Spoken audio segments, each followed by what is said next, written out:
Hey everyone, if you're trying to deploy a project in Bolt AI and keep running into deployment errors, don't worry. In this video, I'll show you how to fix the most common Bolt AI deployment problems in 2026. First, read the error message carefully. Deployment failures often provide clues about what's causing the problem, such as missing files, configuration issues, build errors, or environment variables. Next, make sure your project has finished generating and saving completely before starting the deployment process. Incomplete project files can cause deployment requests to fail.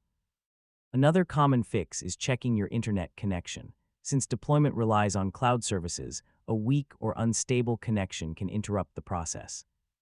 If your project uses environment variables, API keys, or external services, verify that all required values have been configured correctly. Missing or incorrect settings are a frequent cause of deployment errors. Finally, if none of these solutions work, contact Bolt AI support and provide the deployment logs, project details, error messages, and the troubleshooting steps you've already completed. And that's how to fix Bolt AI deployment errors in 2026. In most cases, reviewing logs, checking configurations, verifying dependencies, and ensuring proper project setup will solve the issue. Thanks for watching, and I'll see you in the next tutorial.